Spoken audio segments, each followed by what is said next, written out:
فقہ اسلامی کا دوسرا ماخذ سنت ہے۔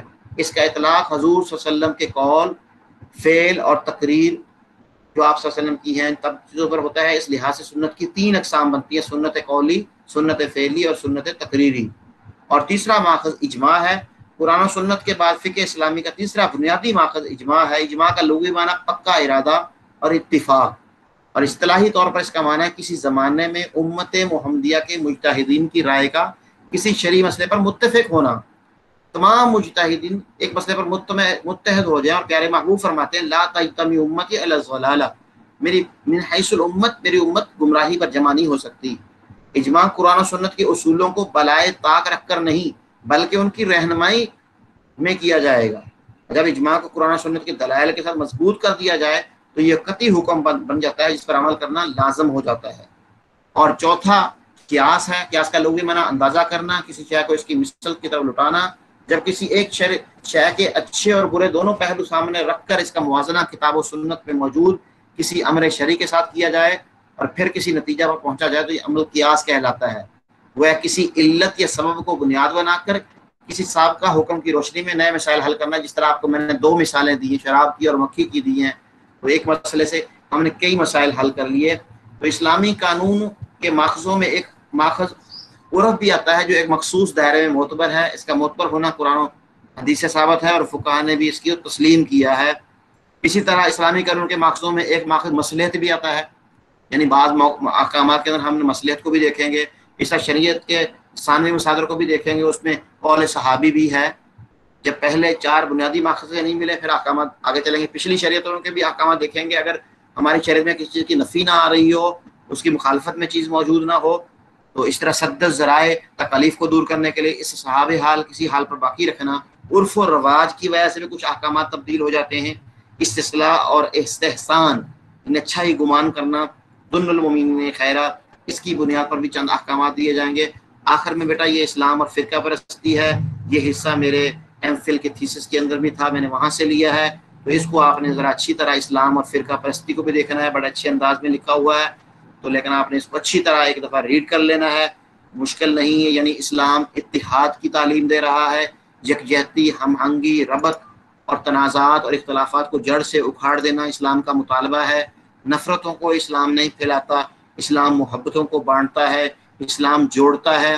قرآن پاک میں واضح الفاظ میں یہ بات موجود ہے کہ ولا تفرقوا یا ایھا الذین آمنوا اتقوا اللہ حق تقاتہ ولا تموتن الا وانتم مسلمون واعتصموا بحبل اللہ، مضبوطی سے تھام لو اللہ کی رسی کو، توحید کو، ولا تفرقوا، آپس میں اختلافات کے اندر نہ بڑھو، آپس میں محبتیں بانٹو۔ ولا تفرقوا فعل نہیں ہے جو حرمت پر دلالت کر رہا ہے، یعنی جس طرح وحدت تو اتحاد واجب ہے، ضروری ہے، تو تفرقہ کو حرام قرار دے دیا گیا، منع کر دیا گیا ہے۔ قرآن کریم میں بہت ساری آیات ایسی ہیں جن میں مومنوں کی جماعت کو لازم پکڑنے اور آپس میں محبت پر ابھارتی ہیں، اور یہ بیان کرتے کہ امت اسلامیہ امت واحدہ ہے، اور یہ وہ حقیقت ہے جس کی تائید قرآن کریم کے اکثر آیات کی روشنی میں بھی ہوتی ہے۔ بہت ساری آیت کریمہ ہیں، جس طرح کہ قرآن سورۃ آل عمران کے اندر آیت نمبر 102 اور 103 اس میں یہ تفصیل کے ساتھ موجود ہے۔ اس طرح بہت ساری پیارے محبوب کی احادیث ہیں۔ واعتصموا بحبل اللہ جمیعا، تو یہاں مراد جماعت ہے، جماعت کو لازم پکڑیں، تو حضرت عبداللہ بن مسعود رضی اللہ عنہ کی روایت ہے۔ اور اسی طرح ولا تکونن کالذین تفرقوا واختلفوا من بعد ما جاءهم البینات، ان لوگوں جیسے نہیں ہونا جنہوں نے آپس میں علم آنے کے بعد فرقہ بندی کا شکار ہو گئے اور آپس میں اختلافات اور جھگڑے کرنے لگے، آپس میں وحدت کو، اتحاد کو چھوڑ دیا، ویسا نہیں بننا، تو اس کی مذمت کی جا رہی ہے۔ اسی طرح یہ بہت ساری احادیث مبارکہ الجماعت رحمت والفرقۃ عذاب، جماعت رحمت ہے اور فرقہ بندی عذاب ہے۔ من فارق الجماعت شبرا، جو ایک بالشت بھی جماعت سے دور ہوا، اس نے اسلام کا جو قلادہ ہے اس کو اپنے گلے سے پٹا ہے، اس کو اپنے گلے سے اتار دیا۔ تو اس کو آپ ذرا اچھی طرح ریڈ کر لیں گے، اچھی طرح دیکھ لیں گے، اور آگے ہر چیز کا حوالہ بھی آپ کے سامنے موجود ہوگا، پیج نمبر اور کتاب بھی موجود ہوگی، اصل کتاب کی طرف بھی مراجعت کی جا سکتی ہے، اس میں سے بہت سارا ڈیٹا دیکھا جا سکتا ہے۔ تو یہ حاصل بحث بھی آخر میں کہ اسلام کا مقصد کیا ہے، اتحاد و اتفاق کسی بھی قوم کی ترقی اور اعلیٰ اہداف کے حاصل کرنے، نیز سربلندی اور کامیابی کے حصول میں موجزانہ کردار ادا کرتا ہے۔ موجودہ دور میں مسلمانوں کا اتحاد ایک اہم ترین مسئلہ ہے اور ناقابل انکار ضرورت ہے۔ مسلمانوں میں مسلکی عصبیت اتنی زیادہ بڑھ گئی، اس سے کئی اسلامی تعلیمات مجروح ہونے لگی ہیں۔ یعنی ائمہ کرام میں جو اختلاف تھا وہ صرف اولا عدم اولا کا تھا، ایک یہ کہہ رہا تھا یہ بہتر ہے، دوسرا کہتا میرے نزدیک یہ بہتر ہے، اور آج مسلمانوں کے جو اندر جو اختلاف اتنے بڑے اور کفر و اسلام تک پہنچ چکے ہیں، ایک دوسرے کو طعن و تشنیع کا نشانہ بنا رہے ہیں، حالانکہ علمی اختلاف ہونا، فرمایا اختلاف امتی رحمت، علماء کا علم کا اختلاف ہونا یہ ہر چیز ہر فیلڈ میں ہوتا ہے۔ اس طرح دین کے نئے نئے مسائل حل کرنے کے لیے یہ اختلاف ضروری ہے تاکہ نئے مسائل کا حل ملے، لیکن جب عوام الناس اختلاف کریں وہ فتنہ پیدا ہو جاتا ہے، آپس میں نفرتیں بڑھنے لگتی ہیں، اور اس کی اسلام سختی سے مذمت کرتا ہے۔ تو اللہ تعالیٰ ہمیں یہ فقہ کا بہت اچھا لیکچر ہے، اس کو اچھی طرح سمجھنے کی اور اس پر عمل کرنے کی توفیق عطا فرمائے۔ جی بیٹا اب آپ کی طرف سے